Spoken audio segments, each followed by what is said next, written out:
Daniel needs this more than you do, Emma, my mother said, her voice carrying that familiar tone of dismissal I'd grown up with. You understand, don't you? He's had such a difficult life before joining our family. I stood in my parents' living room, staring at the document they just handed me. The inheritance from my grandmother's estate, everything from her Victorian mansion to her substantial savings, had been signed over to my adopted brother Daniel. Besides, my father added, not looking up from his newspaper, you're doing fine with your teaching job. Daniel's still trying to find his path. At 29, I'd spent my entire life hearing similar justifications. Daniel had joined our family when I was 12 and he was 10. From that day forward, every decision, every family resource, every ounce of attention had been directed toward making him feel secure and loved. A noble goal, perhaps, but one that came at the cost of slowly erasing me from the family portrait. Did you even read Grandma Rose's will? I asked, my voice steadier than I felt. She was very specific about how she wanted her estate distributed. My mother waved her hand dismissively. Your grandmother would have understood. She always put family first. Family first. The words echoed in my head, bitter and hollow. Yes, Grandma Rose had always put family first, but her definition of family went deeper than mere legalities.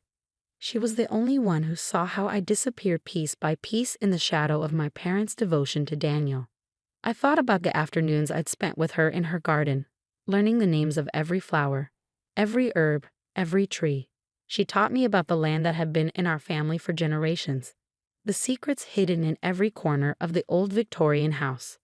Daniel had never shown any interest in these things, preferring to stay inside playing video games while my parents praised his every minor achievement. Well, I said, carefully folding the document and placing it on the coffee table, I hope you thought this through carefully. My mother's eyes narrowed slightly. What do you mean by that? Nothing, I replied, picking up my bag. I should get going. Papers to grade. As I walked to my car, my phone buzzed with a text from Daniel. Hey sis, heard about the inheritance. No hard feelings, right? You know I've always loved that house. Loved that house? He'd visited maybe 3 times in the past 5 years and never stayed longer than an hour. He didn't know about the hidden door in the library that led to Grandma's secret reading nook, or the ancient oak in the back garden that held generations of family secrets carved into its bark. He didn't know anything about the true value of what he'd just been handed. But I did. And more importantly, I had something they didn't know about. 3 days before she passed away, Grandma Rose had called me to her bedside. Her hands, still elegant despite her age, had pressed a sealed envelope into mine. Don't open this until they read the will, she'd whispered, her blue eyes sharp and clear. Promise me, Emma. I promised, tucking the envelope into my journal for safekeeping. Now, sitting in my small apartment that evening, I finally broke the seal. Inside was a letter, written in my grandmother's distinctive handwriting, and a small antique key I recognized from her jewelry box. My dearest Emma, the letter began, if you're reading this, then everything has happened as I feared it might. Your parents, despite their good intentions, have once again chosen to overlook the true meaning of inheritance. I read the letter 3 times, my hands shaking more with each reading. The key, she explained, opened more than just a locked drawer or a jewelry box. It was the key to understanding our family's real legacy, one that went far beyond the material wealth my parents had so casually redistributed. The true inheritance, she wrote, has always been meant for the one who understands the heart of our family's history. You, my dear Emma, are the only one who has taken the time to learn our stories, to care for our traditions, to love the land as I have. What awaits you in the old oak's heart will prove that some legacies can't be given away by those who don't understand their value. I held the key up to the light, watching it glint with possibilities. Tomorrow was Saturday, no classes to teach, no papers to grade. I could drive out to the house early, before Daniel or my parents decided to start making changes. Grandma Rose had taught me that timing was everything, whether in planting gardens or revealing truths. The time had come to uncover what she'd really left behind, and why she'd been so certain it would find its way to the right heir. I slipped the key onto my grandmother's old silver chain and fastened it around my neck. Let them have the house for now. The true inheritance, I suspected, was something far more precious than brick and mortar. And I was the only one who knew where to find it. The Victorian mansion loomed before me in the early morning light, its weathered brick and intricate woodwork telling stories only I could read. I parked my car at the far end of the circular driveway, away from the front windows. Even at this hour, I couldn't risk my parents making a surprise visit and spotting my car. The key felt warm against my skin as I made my way around to the garden gate. Years of helping Grandma Rose tend to her beloved plants had taught me how to oil the hinges just right. It opened silently, welcoming me home like an old friend. The morning dew soaked through my shoes as I crossed the garden, heading straight for the ancient oak tree. Its massive trunk bore the marks of generations, initials carved by love-struck teenagers, height marks of children long grown, and secret symbols whose meanings only Grandma Rose and I had known. The heart of the oak, I murmured, running my fingers along the rough bark. What were you trying to tell me, Grandma? A text message buzzed in my pocket, making me jump. It was from Daniel. Hey, bringing some contractors by the house today. Thinking of modernizing a bit. That old wallpaper's got to go. My heart clenched. The wallpaper he so casually dismissed was hand-painted, imported from France by our great-great-grandmother. Each panel told a piece of our family's history, if you knew how to read it.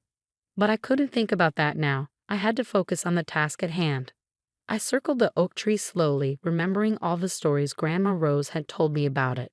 This tree had survived storms, lightning strikes, and multiple attempts by various family members to cut it down. The oak protects its own, she used to say, with that knowing smile of hers. Then I saw it, a pattern in the bark that didn't quite match the rest. It looked natural unless you knew exactly what to look for. Near the base of the trunk, partially hidden by a cluster of ferns Grandma had planted, was a small, weathered metal plate. My hands trembled as I brushed aside the ferns. The plate was bronze, green with age, and in its center was a keyhole that looked exactly the right size for the antique key hanging around my neck. Another text buzzed, Mom and Dad are coming too. Dad's talking about turning the library into a home theater. Cool, right? I ignored it, focusing instead on fitting the key into the lock. It turned with a soft click that seemed to echo through the garden. The metal plate swung open like a tiny door, revealing a hollow space within the massive trunk. Inside was a leather-bound book, its pages yellow with age, and a small wooden box. I carefully removed both items, settling down at the base of the tree, in the same spot where Grandma Rose used to tell me stories on summer afternoons. The book was a journal, its pages filled with handwriting I recognized as my grandmother's. My dearest Emma, began the first entry, dated just 2 years ago. If you're reading this, you've proven once again that you are the true keeper of our family's legacy. What I'm about to share with you has been passed down through generations, always to the one who understands that our real inheritance isn't in buildings or bank accounts, but in the stories and secrets we preserve. I opened the wooden box next. Inside, nestled in faded velvet, was an old-fashioned signet ring bearing our family crest. I'd seen Grandma Rose wear it on special occasions, but I'd never known its significance. The journal explained everything. The ring wasn't just a piece of jewelry, it was proof of ownership of our family's true legacy. Along with it came the deed to a property I'd never known existed. A small but pristine piece of land in the mountains, protected by old laws and family trusts that couldn't be broken or transferred without the ring. This land, Grandma Rose had written, has been our family's sanctuary for generations. While others fought over mansions and money, the ones who truly understood our heritage protected this place. It's where we've kept our most precious documents, our real treasures, and our most important secrets. Now it's your turn to be its guardian. My phone buzzed again. A photo this time. Daniel, Mom, and Dad standing in front of the house with a contractor. Starting renovations next week, the caption read. I slipped the ring onto my finger, surprised by how perfectly it fit. The morning sun caught the engraved crest, sending a glint of light across the garden. Let them have their renovations, their modern updates, their home theaters. They could strip away every bit of history from the Victorian mansion, trying to reshape it into something new and shiny and soulless. The true heart of our family's legacy was safe with me, just as Grandma Rose had planned. She'd known all along that sometimes the most valuable inheritance isn't what everyone else is fighting over. It's the quiet truth waiting to be discovered by the right person. I gathered the journal and box, carefully closing the oak's secret compartment. It was time to visit this mountain sanctuary and claim my real inheritance. The mountain property took my breath away. After a 2-hour drive following Grandma Rose's detailed directions from her journal, I found myself standing before a hidden valley that seemed untouched by time. A small stone cottage, weathered but well-maintained, sat nestled among ancient pine trees.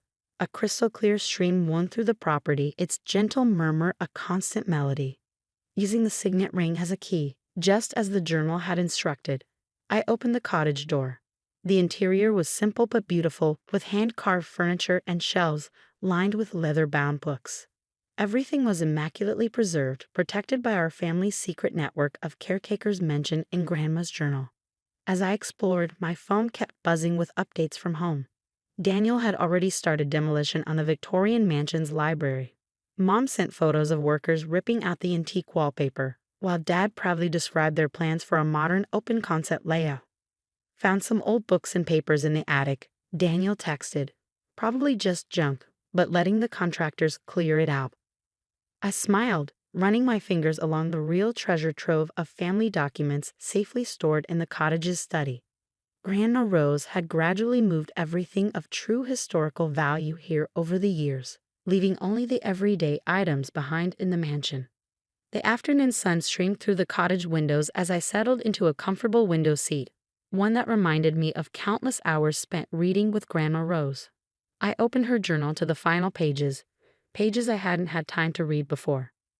"Emma, my darling girl," she'd written, "by now you've discovered our family's true sanctuary. But there's one more thing you need to know. Our family's strength has never come from excluding others, but from recognizing and nurturing the spirits that match our own." I barely finished reading when I heard a car approaching, an unusual sound in this secluded place. Through the window, I recognized my parents' car. My heart raced, but then I remembered Grandma's words about strength and took a deep breath. They emerged from the car looking confused and slightly embarrassed. Behind them came Daniel, his usual confidence notably absent. "How did you find me?" I asked, meeting them on the cottage's porch. "Grandma Rose's lawyer contacted us this morning," my mother said quietly. "He explained about the ring, this property, the true extent of her legacy." "Why didn't you tell us?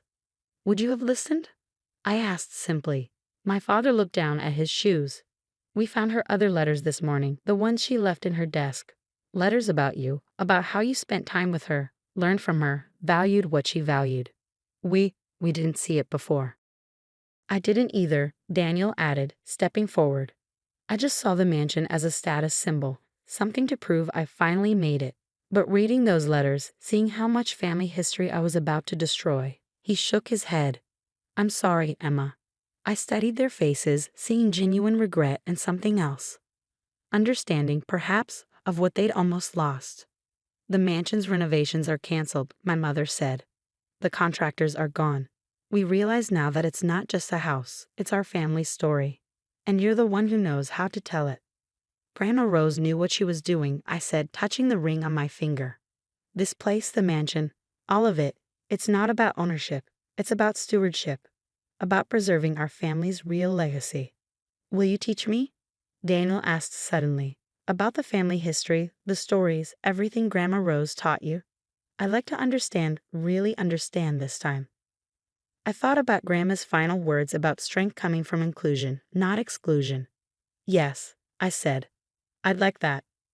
We spent the rest of the afternoon in the cottage, my parents and Daniel listening intently as I shared stories from Grandma's journal. Stories of our ancestors, of the land, of the values that had quietly shaped our family for generations. As the sun began to set, casting long shadows through the pine trees, my mother touched my hand. "The mansion is yours," she said. "It should have been all along. We'll make it legal tomorrow." I shook my head. "The mansion belongs to all of us. But this time, we'll honor its history while making new memories. Together." Daniel smiled, holding up an old family photograph he'd found in one of the cottage's albums. "Think you can teach me about this wallpaper everyone keeps talking about?" Looking at my family gathered in this sacred space, I felt Grandma Rose's presence more strongly than ever. She'd known that sometimes the greatest inheritances aren't things that can be bought or sold, but the moments when hearts finally open to understanding what truly matters. "Come on," I said, standing up. "Let's start with the story of how our great-great-grandmother smuggled that wallpaper out of France during a revolution. It's quite the tale." And in that moment, surrounded by the legacy of love and wisdom Grandma Rose had preserved, I knew that this sharing, this understanding, this coming together, was the greatest inheritance of all.